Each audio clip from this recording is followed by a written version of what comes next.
And hello, everyone, on this very special afternoon on Monday, August 15th, 2022.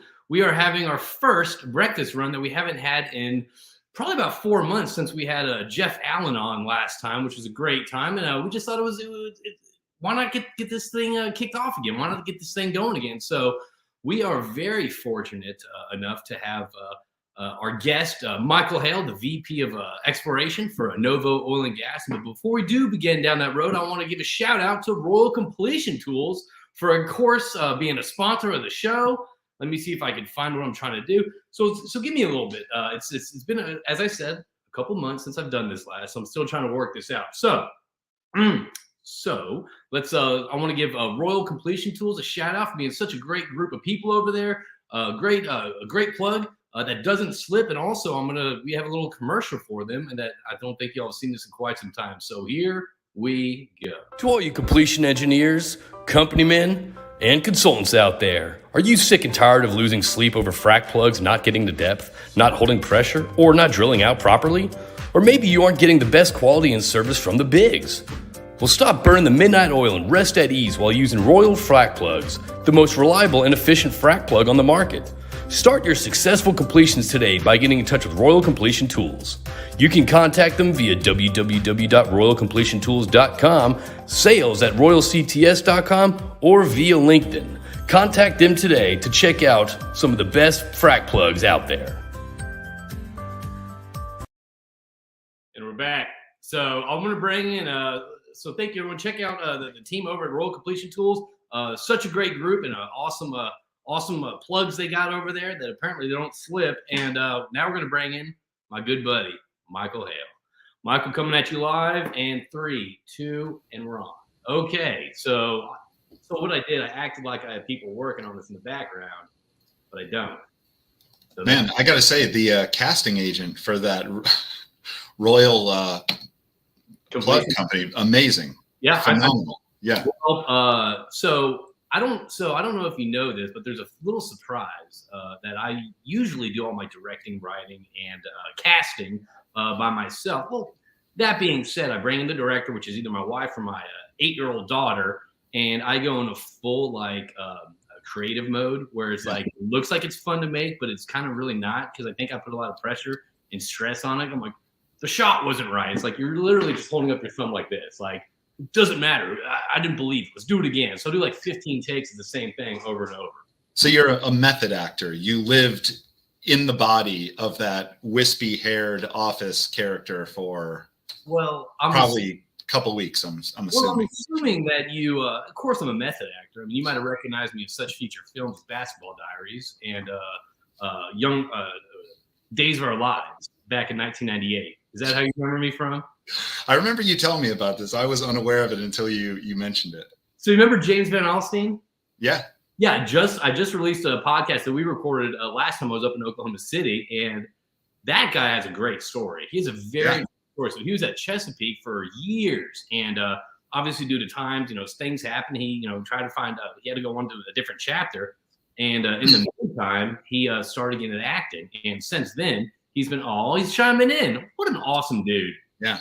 What an awesome dude. I'm not just saying that because you're chiming in, James. But, so we just started kind of going on this, he's like, I got some time. I kind of want to get, so he's been like some Scorsese film. Yeah. He's doing a great job in that. And it sounds like such a cool, different path that not a lot of people go on. Yeah, I actually at the, what was it? I guess it was the last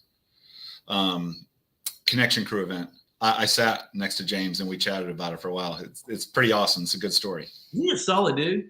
Yeah, absolutely. Very nice guy. I've seen most of the people I've met in Oklahoma are solid cats. And my wife is tuned in. She says, JP, you look so dapper. Well, thank you, honey. I don't think you saw this before I went online today, but hey, I'm in.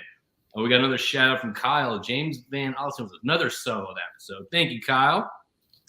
So obviously we want to say hello, and pretty much the format of how this goes is pretty much Michael and I are going to have a conversation. We're going to kind of plug a couple things that's pertinent or what's going on in our lives right now, and we're just going to have a little chit chat. Honestly, we want to open it up to you out there to kind of hop in. Let's do some Q&A. It could be general, it could be focused, it could be whatever. It could be all about. It could be about this Team Manchester What's the team that's eating ass? United. What is it? Manchester United. There you go. We'll talk about that. So pretty much any conversations y'all have for the great Michael Hale, please shoot it his way. And Michael and I, we met when I first saw you. It was with Justin Gauthier. You were on his podcast, and that's how I reached out to you. And then you and I met at a couple of Crew Club events up in Oklahoma City. We had a podcast together, and since then, which is the main thing about Crew Club and Connection Crew is literally just like now you and I are friends. It's really just about making new friends in the industry. And I'm so glad you're part of my life now, man. You've been such a great supporter, and always love talking to you. Well, I'll tell you what, man, you make it easy because once I meet someone who appreciates MacGruber as much as I do, it's pretty much just like best friends for life. That is such a classic. Instant connection, yeah. Instant connection. Instant classic right there. So everyone, thank you for tuning in on this breakfast run. If you're catching this later, you can catch out other breakfast runs on the CrüeTube. And I guess let's kind of look, I'll tell you what, let me do my stuff. And then let's kind of turn it over to your stuff. My stuff's very quick. I got about 2 things to plug right now. Okay. The first thing first, I am chopping these gorgeous locks, on September 8th in Midland for, I should have done my hair like this or something like that today. Shot my hair September 8th in Midland at Sky High for Kids. And for those that don't know much about it, here's a little quick commercial about kind of what we're doing. This is kind of taken from JCVD. For years, I've trained my body to always be flexible, always be willing to do what it takes. Business books tell you to never split the difference. Friends say, I didn't get that iced tea, let's split the check. JP, you can't cut your hair for children with need because they don't take split ends. Well, I disagree with all of that. Help me raise funds and awareness for children who need it. For Sky High for Kids with pediatric cancer. Help me raise funds and awareness for this important cause. So donate lickety-split today. So that's kind of the first plug I want to give. I want to throw this out there. Boom. Dude, your acting chops are limitless, my friend. Well, that took us several times my beautiful director, Monica, to film that and get the hair just right. So everyone, I just put a link on right there so you can donate, help raise funds and awareness for this important cause about not just children, but also families that are dealing with this. I can't even come to the words of being a parent and dealing with that. So make sure you check that out. And also the other thing that we're doing, I got to plug this because I'm talking to Oklahoma boy right now. Boom, Kids Crew. We are pumped about Kids Crew. We have STEM stations, pretty much to bring our little ones together, learn about energy, hydrocarbons, how they're essential to every day of our lives. And we got some great STEM stations, including you, Novo Oil Gas, 89 Energy, Rocks, Inspiration, Inventive. So come on down and let me put the link to purchase your tickets on. It's gonna be a great event. It's gonna be around Halloween, so that means the kids get to wear their costumes. That means I get to wear my costumes. The kids are gonna come in and do all these cool STEM experiments. And Michael, that means Novo is kind of competing for the gold drill bits on this go around. So I'm pretty pumped about that. Yeah, we've been brainstorming about what type of experiment we're gonna do. So. What's that like? Is it kind of like nerve? Because here's the deal: the window is a little bit 12 years old, right? Yeah.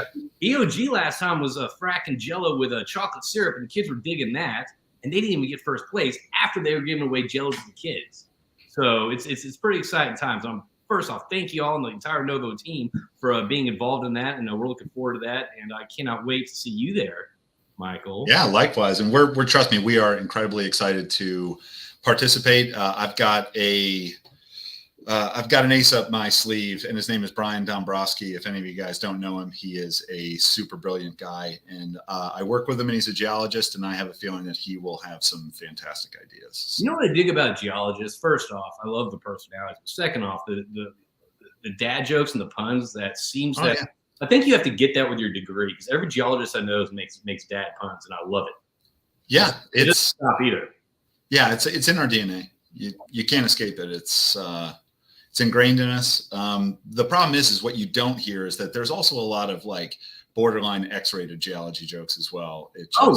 Rocklinger, trust me, I get it. Yeah. I get it. Yeah, I mean you can't avoid those either. But most of the time, I think they manifest themselves as dad jokes just because they have to be crowd appropriate. but that's acceptable. So, all right, Michael, I'll tell you what. Why don't you give us the elevator summary on kind of like where you are, who you are, quick little background, all that stuff. Then I want to talk about. Look, I want to get into obviously the Novo stuff, kind of what's going on in your life, but I also want to talk about something that you're a part of. You're part of such a.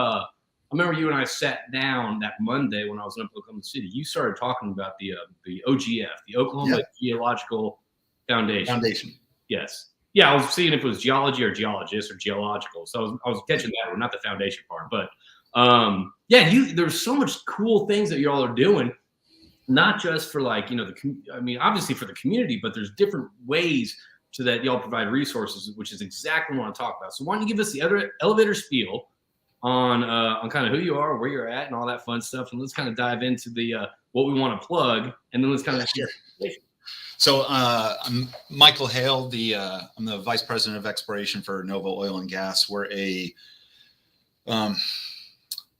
northern Delaware basin operator. It's a lot of fun. Absolutely love drilling wells out there. We're drilling some amazing wells. I've been in the oil and gas industry for like 15 years. I started my career working for a consulting firm called Frontera Geosciences for like a year and a half. I did that, and it was predominantly resistivity image interpretation and kind of like crude petrophysics and stuff like that. And then I went to Sandridge and worked there for 3.5 years. For the first part of it, worked the Central Basin Platform in the Permian. And then the last 6 months, I worked the Miss Lime, and then went from there to American Energy Partners. And I led the Utica team, or, Point Pleasant up in the Appalachian Basin, southeastern Ohio. And I've been in Novo. What was that? Were you in Oklahoma for that, or where were you? Yeah, I've been in Oklahoma City my entire career. Okay, all right.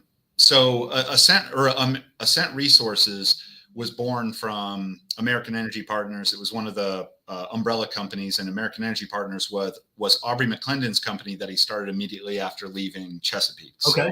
So, I worked directly for Aubrey for,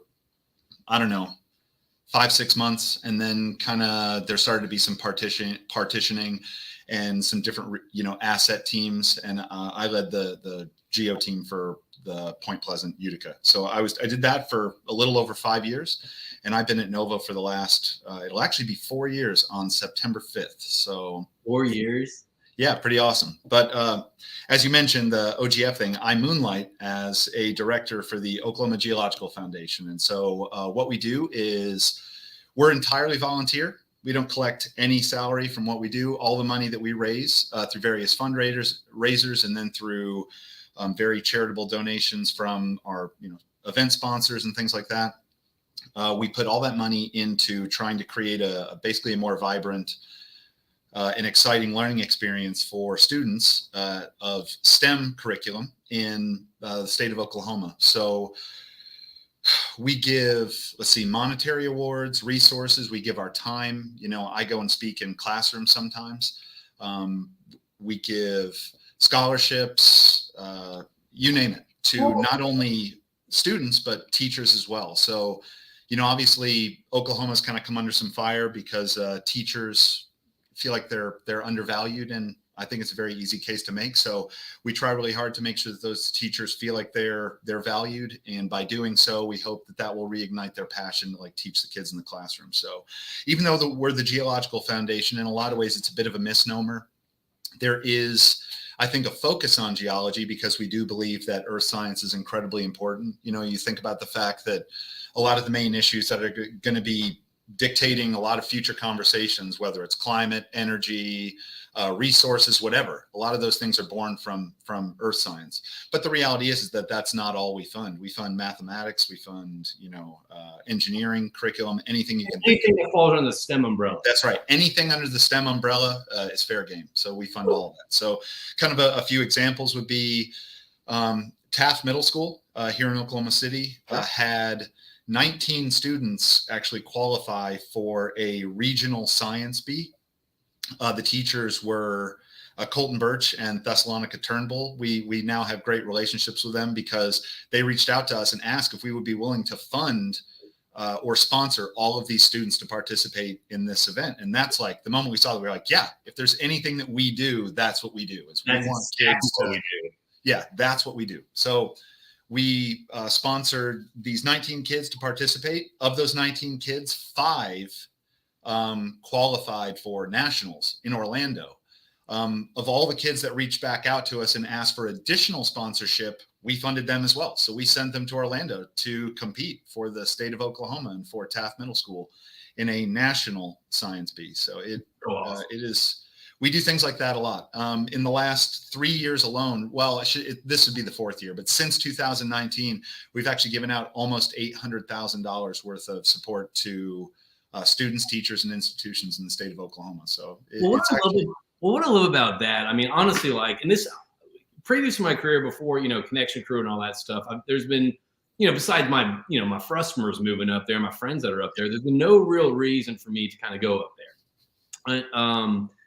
Since my experience in Oklahoma, probably for about 8-9 months now, it's so awesome to see there's so many organizations, the OERBs up there, the Oklahoma Petroleum Alliance is up there, the OGF y'all have going on. There's so many resources and I guess community STEM support or promotions or whatever you want to call it. And I love how it's such an active community up there to give back. And what was cool about OGF, the Oklahoma, I'm going to just use OGF moving forward for those that don't know. No, that's good. Yeah, I put a link in there for those that don't know. You can check it out, the Oklahoma Geological Foundation. What was cool about it was talking to you is that you're not limited to one thing. Okay, well, we just give scholarships. We just do this. Y'all actually have 4 different ways that y'all actually give back to the community. Mm-hmm. And real briefly, can you kind of go over those real quick? I could, but that would take time away from you. And also it might not mean I remember all of them. No, that's all right. So, I mean, the big ones are, we have several different kind of like interactive things. We have like More Rocks in Your Head. These are kind of trying to get, I know some of these names are kind of clever, typical geology stuff. It's not, what would you expect? We're not the most clever bunch. But we're firm believers that like, if you get the resources into the hands of kids, that's what sparks their interest. And then nurturing that interest is what keeps them interested. For any of you, if you listened in when I did the podcast with JP back in March, one of the things that I can tell you about why I became a geologist is that actually my background is really in paleontology. The school I went to is a geology school, but it's like a coastal and marginal marine geology program. My main focus was in micropaleo. I was looking at foraminifera, which are very, very small microscopic fossils, but they're a fantastic paleo depositional environment proxy. And my love of fossils and paleontology actually came from when I was a kid. And we used to, my dad was a very handy guy and he used to go digging in our backyard because he built a lot of stuff. So like we put in our own pool. He built this multi-tiered deck system in our backyard where it was like several terraces of decks. And every time he would do that, he would have my brother and I go out and help him. And we'd dig all that stuff up. And you'd find all types of like shells and things like that in our backyard because we were actually on the floodplain for the Susquehanna River. At the time, I didn't know any of that. None of that made sense to me. I just was finding cool fossils. And the truth is that finding those things, I kept them. And I always had a passion for it. And I kind of didn't realize how passionate I was until I got into a position in college where I started taking classes and I could started making sense of those morsels of information that I had tucked away deep inside my brain and sort of forgotten about. And it wasn't until those moments where I could sort of liberate those thoughts and really make more sense of them that I started to go like, I remember all this. I love this. And actually apply that to kind of way to make a living. Yes, absolutely. And so what I think about that is like you're touching on things that you were inspired as a kid just by helping your dad out, obviously getting yelled at, holding the light or digging, whatever you want to do it. But there's these remnants of your childhood, that kind of that stuck with you until you pursued a higher education. Things started clicking, and that's kind of the whole goal of not just Kids Crew plug, but also OGF. I mean, what you're trying to do, what we're trying to do is obviously when you get to college, that's first off, congrats. I think that's great. But when you get to college, you kind of have your beliefs set. You kind of have your interests set. You kind of have not the path you're going to go on, but you definitely have kind of the boundaries. You put a boundary kind of, whether it's, you're a kid, you move to middle school, high school, then college. I love what y'all are doing. Y'all are bringing it back to, you want to kind of impact the children at the early years. Yeah. Sparking the interest and kind of providing resources, not through scholarships or going in schools or other sources of support. Y'all are just kind of like getting out there to kind of inspire young minds, which I do. Well, I mean, the way whenever I request money or whatever, I'm in charge of the sponsorship committee. So like whenever I reach out and look for sponsorship, one of the big things I always say is that, we understand that today's students are tomorrow's professionals. And what we really are trying to do is we're trying to create the next generation of, scientists, technologists, entrepreneurs, professionals. That's what we want. Well, there's no reason that the next Elon Musk can't come from Oklahoma. Like if you nurture it just right. Well, and that's also something that's kind of, I think this kind of correlates and ties in well. That's kind of very alarming for not just our industry, but kind of, what's going on. There's been 85% fewer geology graduates and petroleum engineer graduates in the last 5 years. Yeah. So that means we're hovering around 400 graduates this year versus 2,300 about 5 years ago. 2,300 about 5 years ago. Yeah. And to me, not only does that make the talent pool a lot smaller, but that just kind of shows that the whether it's the interest or the passion or whatever that is in the energy industry is not really. It's not really there. It's not really translating. So I think the stuff that y'all are doing, and hopefully the stuff that we're doing, kind of translates to maybe in a couple of years, maybe 15 years down the road, there's gonna be a surge in petroleum engineer graduates or geology graduates or science graduates. I think that's kind of a not a threat, but that's kind of definitely a reality that we're facing as an industry. Yeah. Well, I mean, that was honestly why both Novo and the OGF were actually both really excited about the opportunity to participate in the Kids Crew event as well, because once again, it falls, perfectly under our purview. We want to inspire. We want to create the next generation. So, and let's talk about kind of what you have going on. So OGF is obviously, it's unfortunate you're not going to be there. It's just poor planning on my part.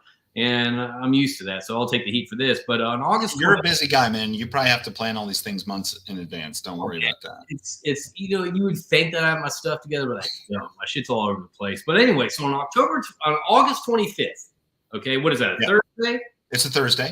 Yeah, right. At Top Golf in Oklahoma City, we're hosting our annual Rocks and Swing for STEM fundraiser. This is actually, believe it or not, it's a fun event, regardless of the fact that it's a fundraiser. It's fun. It's amazing for networking. I always tell people, forget about the fact that you're trying to raise money for kids. Despite the fact that should be the most important thing, forget about it. It's come and have fun. Come and have a good time. You get golf, 3 hours of golf. You get a barbecue. There's an open bar. Plus, there's a whole bunch of industry professionals and friends and things like that. And it's family friendly. So bring your kids. That's something I'm going to interrupt you on. So, okay. So if I'm hearing about this, I'm like, I'm really not a geologist. I'm not a nurse. This is actually a true networking thing. And it's not like 15 cats standing around. There's no. You said you had 120 last event or 110? Yeah. So the first year we did it, 2019 was our inaugural year. We had 50 people. In 2020, during the height of the pandemic, we had 80 people show up, which was somewhat shocking to us. We were expecting a dud, and we had more than the year before. Last year, our third year, we had 120, and I think we're preparing for 150 this year. It is a very full event, and it's a lot of fun. That's so awesome. So I just put the link on there. I'm not sure if it's showing up on LinkedIn, but if not, I'm probably gonna repost this. I'm gonna add all these links to the OGF, to the Rocks and Swing for STEM. Yeah. I'm gonna put all this stuff up there so y'all can get involved. So thank you. This is a completely volunteer thing for you. You're just kind of out there, just kind of trying to raise awareness and trying to raise interest. Absolutely. I want people. Honestly, I mean, I hope that I can create another me someday. That's it. What I mean is I want somebody as passionate as I am. I want to inspire a kid to one day think about it the same way I do and want to do more. So I don't want there to be another Michael Hale 2.0 because no, I mean, we're talking about it'd be a Michael Hale 0.99. They're not even going to. We're not inviting you, so it's just don't do that. Let's be honest. We're going to shave some off the top. They're not going to be a perfect match, but they're going to be the upgraded one. Hey, Lucas McGuire chimed in. He goes, had a great time at one of Michael's presentations of petroleum geology for lease and title analysis. Yeah, thank you, Lucas. I did that. That was fun. He goes, it's just, and this is a cool line. He goes, it's just as fun learning about volcanoes as an adult as it was a kid. And that goes back to you digging up stuff with your dad, and it's just kind of translating that to your professional career. Yeah. So what else is going? Okay, so we got OGF you're getting pumped for. All right. How much time does that kind of take out of your, I guess, your schedule? Because I mean, not only you got two little ones about to start pre-K, you got you're helping her to navigate the strategy of a company, Novo Oil Gas. You're also contributing your time to OGF. I mean, that's kind of like a full plate. So how are you finding, I guess, the energy to kind of continue to put so much energy and effort out there? Well, this is kind of interesting. So during this thing, I was reading along the comments here, and I saw Cody. Last time we were at the one, I think it was like 2 Club Crew events. Here it is. Yeah.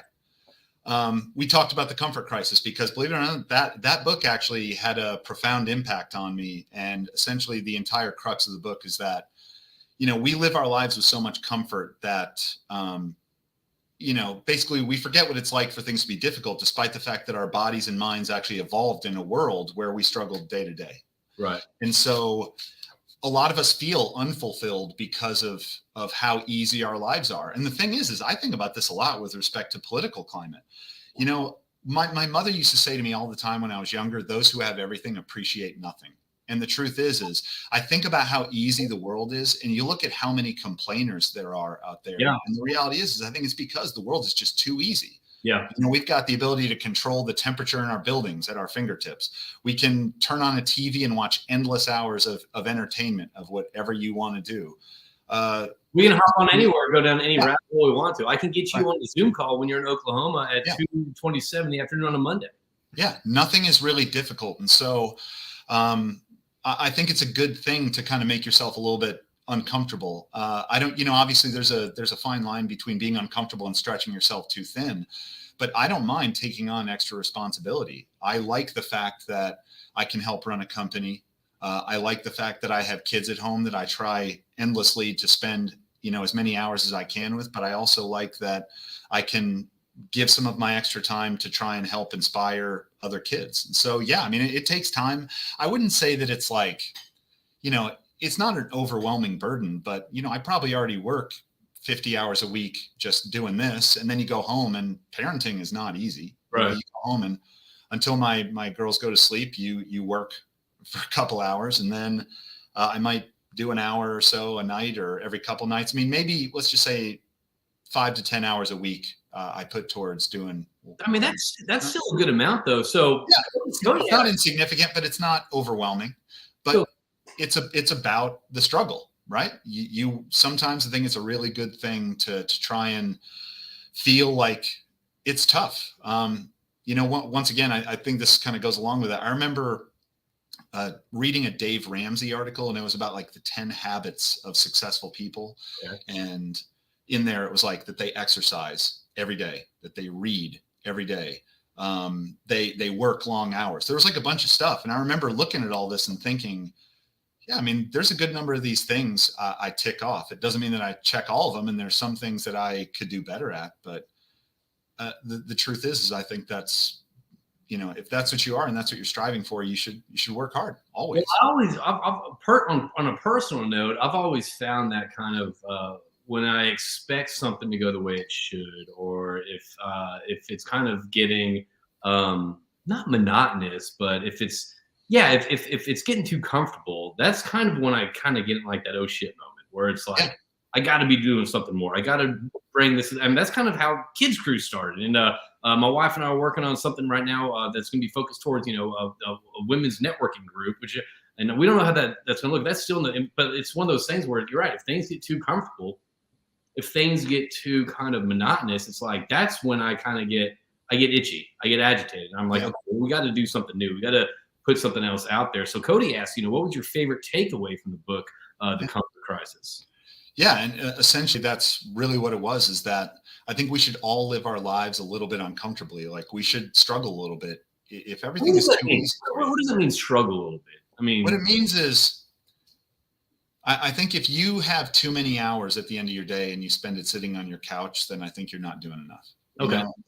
I think you should try to do something difficult. One of the really interesting things that I loved about that book was they talked about this concept of misogi, and essentially that you should try and do something that you only have basically about a 50% chance of actually completing. Now, it's not going to be anything that you're going to put yourself in any particular, like, you're not going to put your health in jeopardy or whatever doing this, but you're not going to go and like run a marathon having never trained before. Right. If you've only ever ran 10 miles and you say, you know what, I'm going to go ahead and try and finish an entire marathon, that would be a version of a misogi.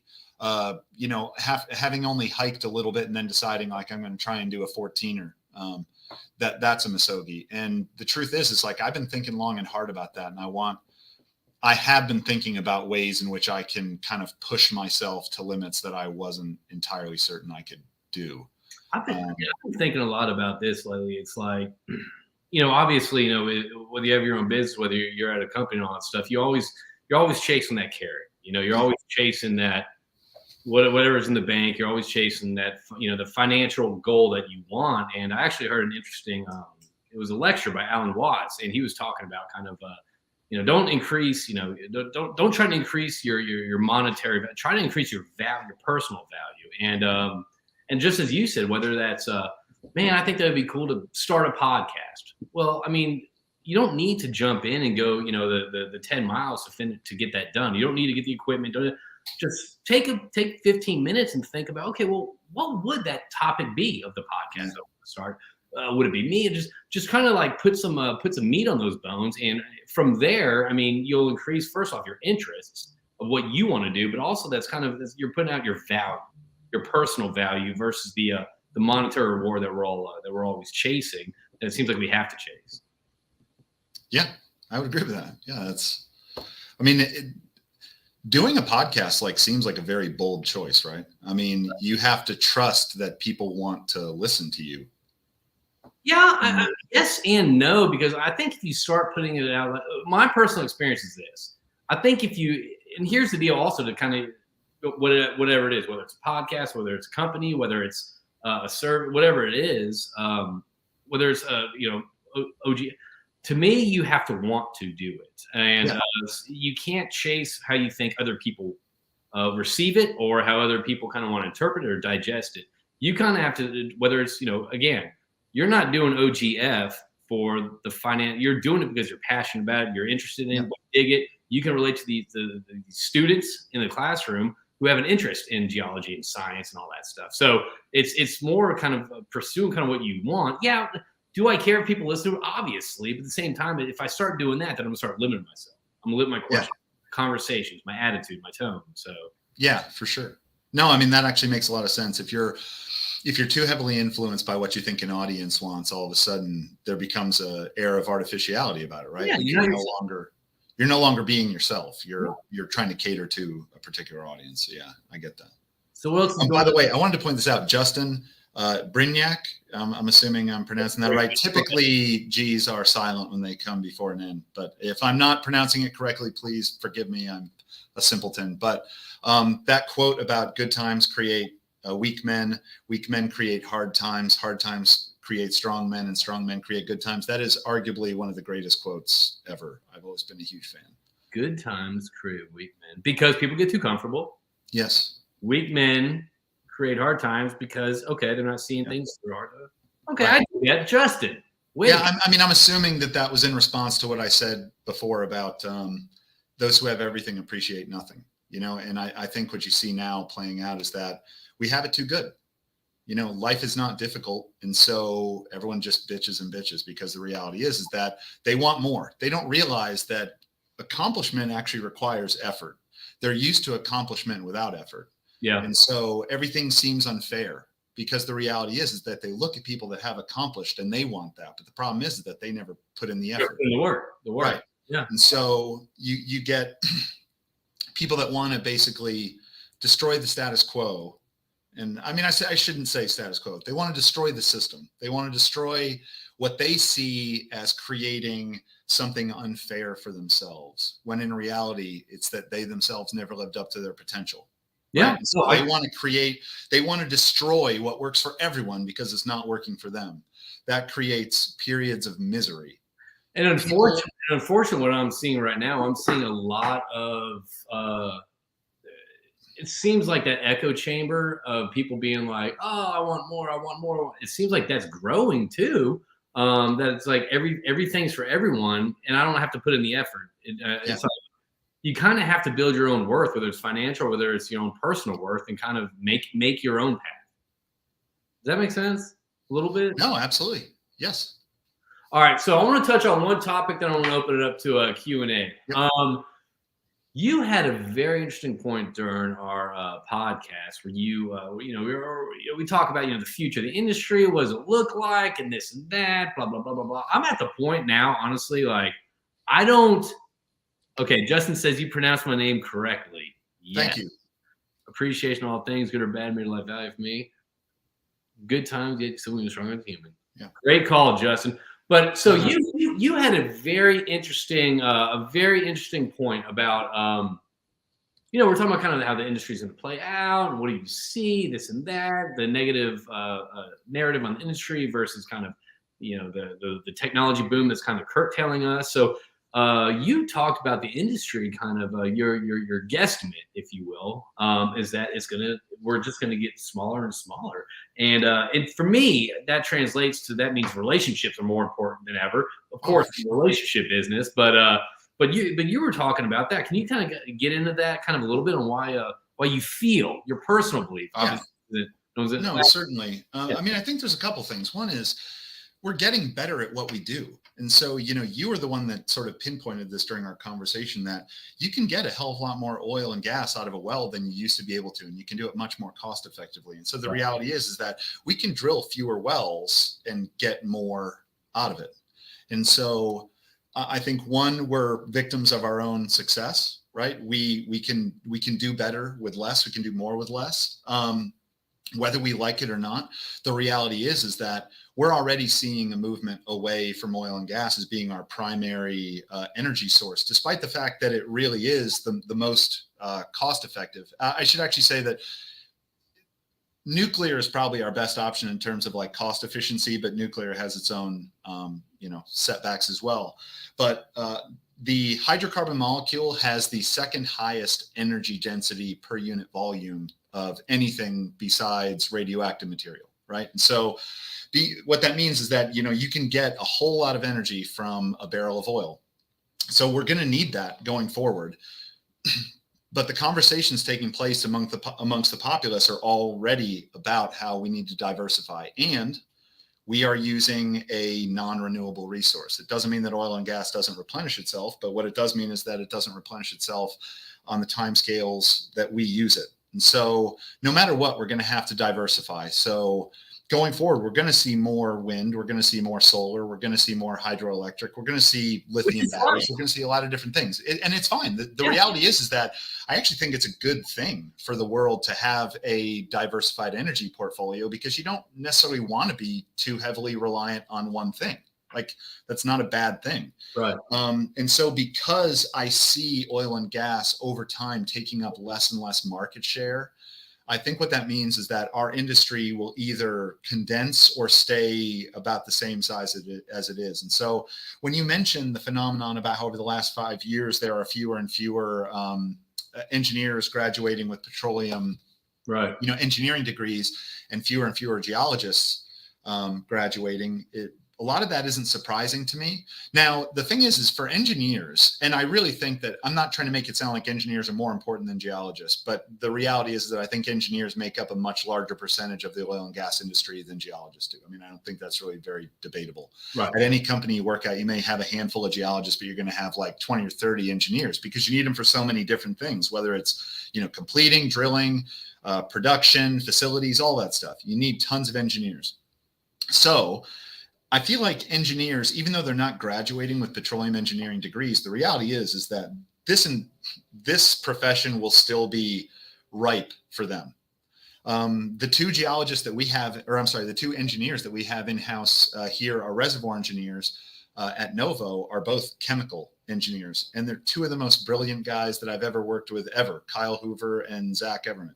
Two absolutely brilliant guys. Love working with them. Just absolute amazing professionals. And they're like 32 years old, but they're just chemical engineers who found themselves coming out of school at the right time. Got jobs as reservoir engineers. And in a lot of ways, I think that's a really good thing, because I think having a thought process that's not constrained by the geological, or I shouldn't say geological, the petroleum mode of thinking is actually a really good thing. Here within Novo, once again, we have 3 geologists, and it's me, who has a micropaleontology background, my geologist, Brian, who is a volcanologist. He studied volcanics. I thought it was like, never mind. Vulcans, like from Star Trek. Well, I mean, you know what? That would have been better. Yeah. I mean, honestly, Brian should quit. I would love to go back to school and learn real volcanology. And Chris Flenthrope, who actually, I forget exactly what he studied, but he had a rather diverse background and wound up going to grad school for geology, but I don't even think he had like a 4-year geology degree, like an undergraduate geology degree. And so the point I'm making here is that I think in a lot of ways, having an unconstrained way of thinking is a really good thing, because you don't go into it with the idea that there are rules about the way you should approach problems, right? I think they're finding that these days. I think you're finding a disconnection from like, oh, this is what we've always done. It's like, well, how do we do it better? Yeah. Which is exciting.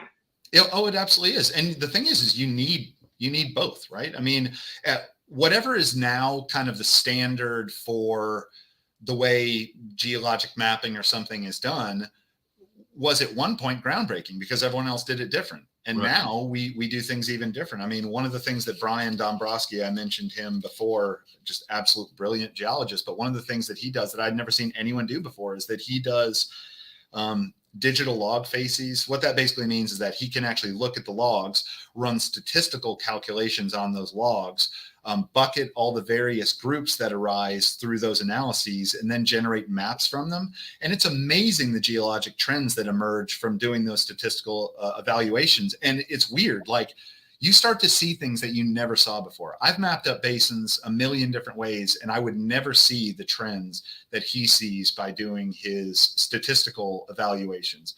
It shows you where the sediment is coming from. It shows you, comparisons between the best areas of how much a particular rock type is present in those areas versus what we have. I mean, it's brilliant. But I think for him, 5-10 years ago wasn't even around.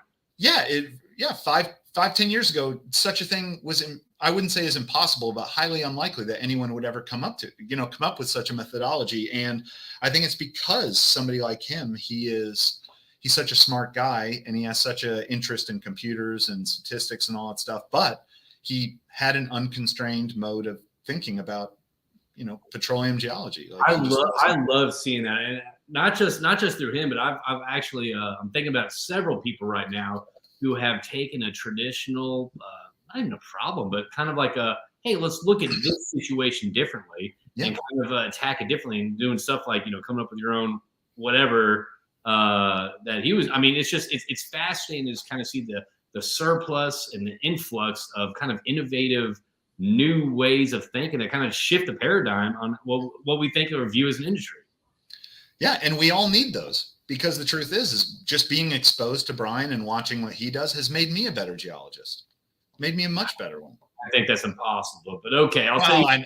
I thought it was impossible. Exactly. So I'll tell you what, we are coming up to about 45 minutes right now. Everyone get your questions ready to roll, and go ahead and start typing your questions here in the comment box if you got them. But again, I want to plug the fact that I will be cutting my hair on September 8th. Please, the link to donate is in that. If you are in Oklahoma City and you don't have your kids' crew yet, we are giving away family memberships, a certain amount of family memberships. All you got to do to enter is post a picture of you, the tickets, the kids in the ticket, whatever it is, and tag Connection Crew. On August, 25th. August 25th. Man, that's 10 days from now. It is, yeah. On August 25th at Top Golf in Oklahoma City, Be sure to head there. They're expecting over 100 cats there to network with, and you don't have to be a geology That's right. background or major. This is just an open networking for anyone in the industry. There's a lot of cool cats up there, and obviously you get a lot of good puns and dad jokes. Oh yeah, events. And what else? What else? We talked hair, kids crew, OGF, and I think that might be what else? What else we talking about? Oh, AADE. We're talking about Cody right now. I'm gonna be going up there. I'll be doing another breakfast run with Cody Godsell and Scott Witt with the mid-con chapter of AADE. I'll be up there September 13th, and then on September 16th, I'll be at the Social Octane a golf event promoting Kids Crew and trying to muster up some support and interest in that. So that's all I got for now. So does anyone have any questions out there that's tuning in, whether it's why I'm wearing this and he's wearing that, or what does Michael feel about the current drop in oil prices, and or what else is going on? Man, there's a lot of stuff going on. But anyway, if anyone has any questions, please chime in and just ask them now. And now we're gonna do this awkward silence while sorry. Well, I'll say cheers. Cheers, buddy.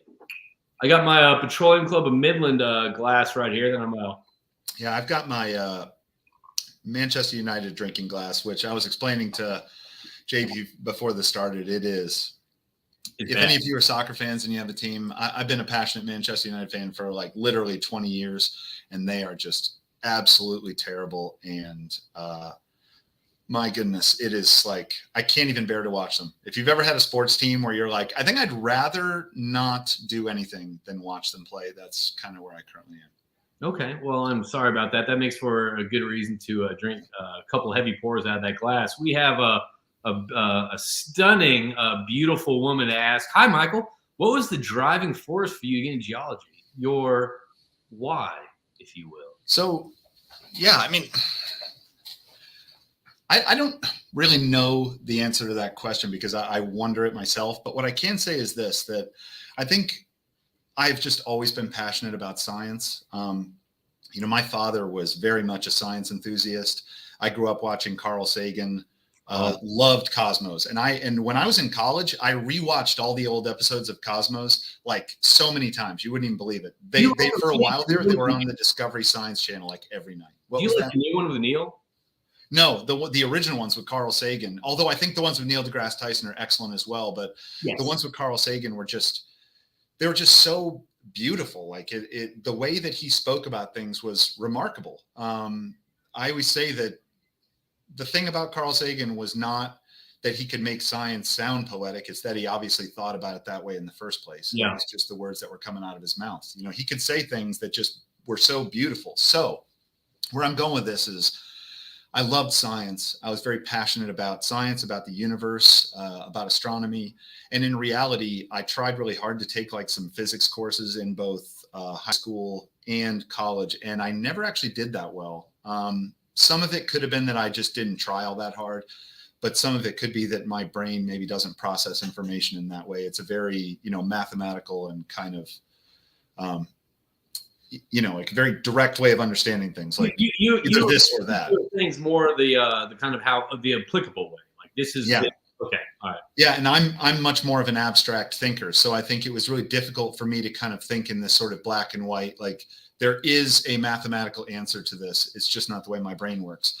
But when I found geology, I remember taking an introduction to geology course, and one of the things that we learned pretty early on was about planetary geology. And we went through an entire section. It was like 2 or 3 weeks of what all of the various planets in our solar system look like and all of their various moons and all of the geologic features.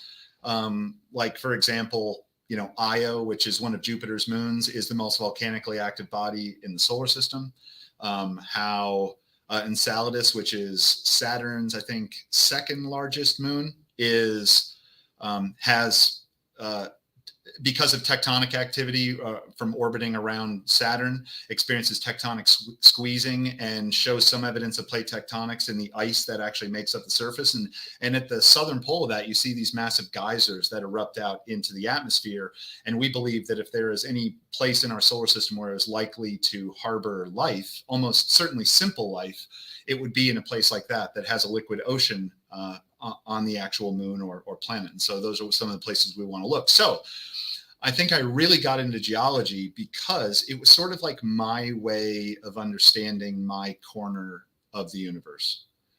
I was not very good at understanding the big thing as a whole, but my backyard, I seem to be pretty good at. I think that the Pluto decision to not name it as a planet was complete bullshit. But that's just me. That's just an 80s baby calling that out. I feel like every generation has their own, like Carl Sagan. You know, there was Mr. Wizard, who was kind of a dick to kids, I thought. Like, he was rude.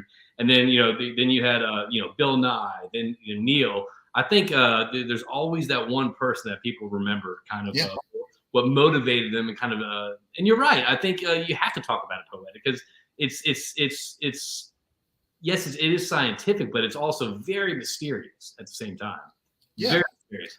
Well, I think a lot of people assume that scientists are kind of like cold and maybe not particularly spiritual, but the reality is there's something incredibly spiritual about pondering the universe. There just really is. Yeah. All the things that I don't know makes me wonder even more about the things that I don't know. And then I start to think about it even more. So, I mean, it's definitely a very spiritual thing for me. So Monica has a follow-up question because she's really been into this her whole life. Having a more scientific mind with planetary studies, do you believe in aliens? Yeah, I mean, this is what I would say is my understanding of life really is informed by Darwinian evolution. Now, I know for some reason that is a very controversial topic. I don't really know why it is. It's a belief. It's fine. But it's a very controversial topic. But Darwinian evolution is such that life becomes, more complex over time, right?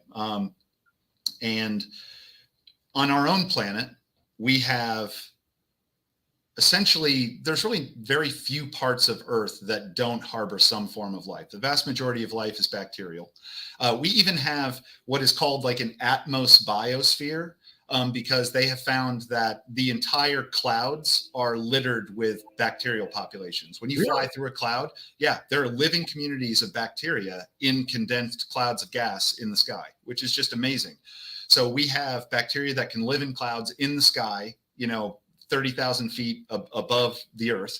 We have bacteria that can live near hydrothermal vents deep in the ocean, miles deep in the ocean, where sulfuric acid is literally pumping out. Sulfur gas is pumping out and creating sulfuric acid-rich pools in like 300-degree temperature waters. And those are little water bears, right? What now? The little water bears. Those little. Yeah, I mean, what are they called?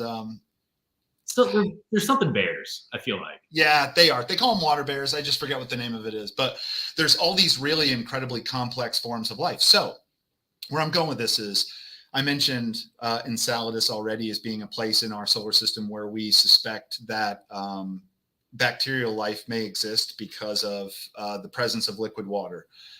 Europa, which is one of Jupiter's moons, is another fantastic candidate. There's evidence of tectonic squeezing from orbiting Jupiter. And we know that the glaciers of ice that exist on the surface of Europa move relative to each other, which means that they slide on an ocean of liquid water underneath. So it's another place where we would look. So I think it is just a matter of time before we find bacterial life in our own solar system. And once you find bacterial life, it is almost a certainty that complex life exists. Well, that the recent pictures from the Webb telescope is just that to me is fascinating. I mean, they'll put these pictures out that have like thousands of millions of galaxies, and if you take a grain of sand, and what they call it, take a grain of sand, and you hold it up arm's length kind of at the sky, that's the picture it's covering. So absolutely. How many galaxies are out there, or potential life sustaining galaxies is mind-boggling. Well, yeah, I mean, so Earth is one of 8 recognized planets orbiting one star in a galaxy that has a billion stars, in a universe that has billions of galaxies, I think it's mathematical. I think it's a certainty that there's complex life out there. Now, whether or not do I think aliens have visited Earth, I really don't know. It's fun to play around with, though. It's fun to. It is. Absolutely is. I don't know whether they have or haven't, but I think it is a statistical certainty that they exist in the universe. And I disagree. I think there's 9 planets, not 8. Even though you check the facts. And so we got Cody asking, what? Nope, that's the AED symposium. I don't know why. On September 13th, which is going to be a Tuesday. And then Cody asked, what whiskey's in the glass, guys? So you want to lead us off? Yeah, I was drinking Angel's Envy. Angel's Envy. Quite good. Angel's Envy bourbon. Very, very nice. I was in a little Weller's 12. Weller's 12 to kick off this Monday. So, and Justin Brignac commented, he goes, highly recommend Michio Kaku and his books for the casual. I think I pronounced that right. That sounded right. Michio Kaku. Yeah. Michio Kaku and his books for the casual reader who is completely intrigued with our universe and its makeup. Thanks, man. I appreciate that. I'm definitely writing that down. If you've ever heard of Carlo Rovelli, I would highly recommend him. Most of his books are very, very short, which is good because, science and astronomy tend to be very complex information, but it's amazing how he can synthesize incredibly complex information down into very, very brief paragraphs. And you come away from it feeling, like overwhelmed with what you just learned. So, he wrote a book, Reality is Not What It Seems. I would highly recommend it. It's phenomenal. It's the reason I thought it was so great was it's so intuitive. He walks through all of the great scientific discoveries of the last couple hundred years. Actually, it really starts a couple thousand years ago. He starts with like Anaximander, which was a philosopher in Greece. Like he starts with him and like how he predicted that there were atoms, or the way he thought about the world was on this like very granular scale. And then it goes to like confirming that atoms exist. And then it goes to like confirming that gravity exists, and then the electromagnetic field. And then Einstein confirming that the electromagnetic field is really just the gravitational field, and then confirming that gravity is really just the shape of space-time. And it's like you're reading this book going like, like your brain is just melting out of your nose. You know what I mean? It's phenomenal. So Carlo Rovelli, I would highly recommend any of his stuff. And the reality is not what it seems. Reality is not what it seems. Well, I dig that. Michael, you got anything else for us, man? I know we've been chatting for about an hour, man. I obviously appreciate you taking the time out of your day. I appreciate you doing it for me, man. You're such an awesome guy. I'm so glad we've become friends, and thanks for giving me a platform to talk a little bit about the OGF. And well, let's wrap it up. Let's wrap it up. Give us a plug about OGF, and obviously I'm going to put it again in the comments right here while he's talking. Go. Yeah. So please go to OklahomaGeologicalFoundation.org if you're interested. Just take a look at some of the things that we do. I told you already, we don't collect any money. We just put money into the Oklahoma school system. Try to help students and teachers alike, try to reignite their passion. We want to create the next generation of entrepreneurs, scientists, engineers, you name it, professionals. We are having a big fundraiser called the Rocks and Swing for STEM event on August 25th, which is next Thursday, 10 days from now. We are still looking for some sponsors. We have some great sponsors lined up: Novo Oil and Gas, 89 Energy, Revolution Resources, Mid-Continent Well Logging, amongst others. We've got some other groups, but they've all committed to sponsoring. They're all reoccurring sponsors. I think they feel very passionate about it the same way we do. It's always a good thing when you have people that continue to sponsor every single year. It means that obviously they love the event and they like what it stands for. Well, so the cats at Novo and 89 Energy and Ascent Resource, like such good people too. Yeah, great people that you kind of want to like spend time with after work hours. You know what I mean? Like, absolutely. Good people. So yeah. So those are our committed sponsors, but we're always looking for more. Remember, this is for kids. None of this goes to me. It all goes to kids. So if any of you are out there and you are interested in sponsoring this event, you can email me, mhale@novoog.com if you want some more information, or go directly to the website.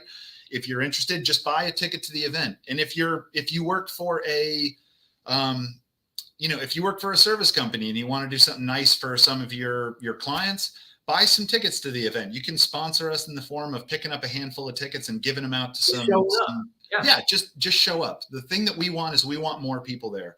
We're having an amazing auction of, literally museum quality. Hold on a second. I want to hear about this. I got to plug this, right? Because this is amazing. These are literally museum quality rocks, minerals, and fossils. And, you may not know this about me, JP, but I worked for the Smithsonian for a few years. And every single day that after I worked, I used to walk through the museum because I just absolutely loved it. And the things that we auction off at this event are every bit as good, if not better, than the things that I used to see in the museum. And they're going for like the petrified fossils, the geodes, and all that. Everything. I mean, some of these are very, very rare minerals, rare fossils. We've auctioned them off, but then of course we also auction off things that are very generous, vendors and things like that supply. We have auctioned off, Yeti coolers in the past. This year we're auctioning off a 6-night stay in St. John at arguably the most remarkable house you have ever seen in your life. So that is such a legit thing to offer. Oh, it is amazing. Actually, if you go to the foundation's website, there is a video for the house that we're auctioning off, and it is amazing. It is literally a house that is surrounded by a national forest on St. John, overlooks Cinnamon Bay and everything. It's like one of the most picturesque, beautiful things you've ever seen. All the proceeds goes towards helping kids. I love that. 100%, man. I dig that, man. So really cool geodes.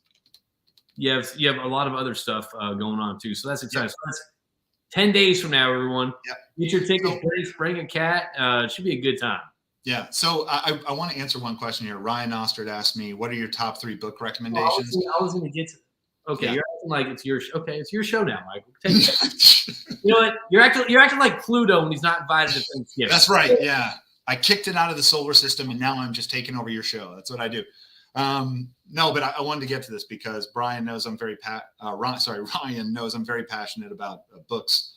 We talk about it a lot. I make recommendations. The thing is asking me to call it down to 3 is very, very difficult. But what I would absolutely say is, at the moment, 3 books that I would highly recommend reading: Coddling of the American Mind by Jonathan Haidt. Absolutely stellar book. I think it goes a really long way to helping diagnose the situation we find ourselves in with respect to the sensitivity of young people in particular, and the policies that we enacted over the past 30 years that basically led to a world in which people perceive defense as if it were actual violence. San Francisco by Michael Schellenberger, I thought was absolutely amazing. Once again, I think does a really fantastic job of really just analyzing, policies put in place by people that, of course, have good intentions. It's like, I think we all as people with natural tribalistic tendencies, we want to paint anyone that thinks differently than us as evil or wrong or terrible. But the reality is they go into this stuff thinking that they are doing something right. But the reality is that the path to hell is paved with good intentions, right? And so people that have very good intentions often wind up making things far worse. And San Francisco is a really great example of that, about how major progressive cities in the United States, namely Portland, Los Angeles, San Francisco, Chicago, have the highest, homeless populations, highest overdose rates. And it's all because of the policies that we have put in place. And then number 3, which is actually unrelated to any of the kind of modern stuff, is I think The Looming Tower by Lawrence Wright is just an absolutely amazing book. And it is about the lead up, or basically the birth of Al-Qaeda, the birth of extremist, Islamism in the Middle East, and the birth of Al-Qaeda and the lead up to September 11th. But then, of course, also it covers the mistakes that the American government made, and largely it was due to a lack of communication. We have 3 we basically have three separate agencies that are all in charge of collecting different amounts of data. The National Security Agency is in charge of collecting things that deal with, you know, America as a country. The FBI deals with collecting information as it deals with prosecuting people, and the CIA deals with collecting information as it deals to foreign bodies. And so the problem was that each one of them were basically aware of Al Qaeda and what was going on with them, and with Osama bin Laden and the group of people that he was surrounding himself with, and countries that were sympathetic to their point of view and funding them in terrorism, but they weren't communicating. And so all the information that we had, which was enough to prevent September 11th, basically fell through the cracks because people weren't communicating. And if you do read The Looming Tower and you absolutely love it, which I absolutely did, a fantastic follow-up is this, which is The Black Banners by Ali Soufan. So Ali Soufan was the FBI agent who was in charge of studying Al Qaeda, and he is one of the main characters in The Looming Tower because he was pushing really hard to get people to share information, and they weren't. But he wrote his own book after the fact about it.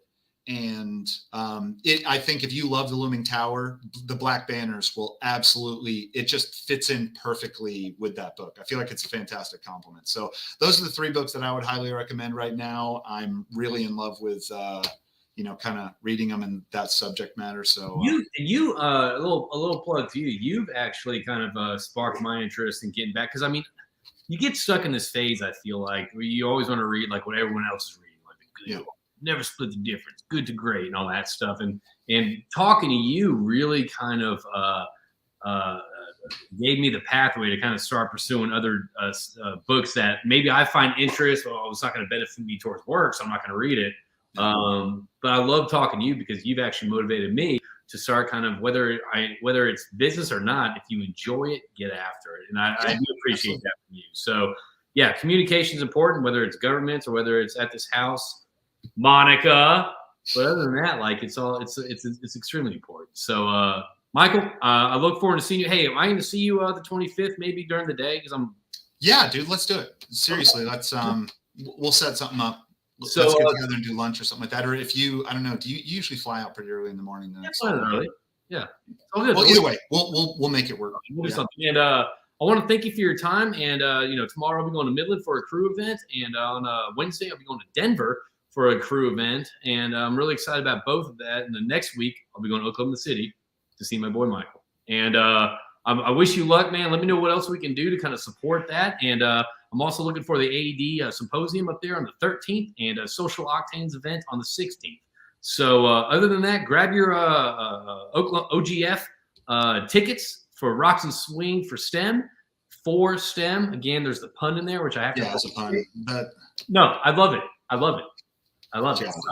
So grab your tickets to that. Grab your tickets to Kids Crew. It's going to be an awesome time. And Michael, thank you. And I will thank you in about, 10 days now, 9 days. That's right. All right, brother. Well, all right, see you soon, man. Thanks so much. Tuning in, and I will talk to y'all soon. No to the awkward, where's the exit? Okay, there we go.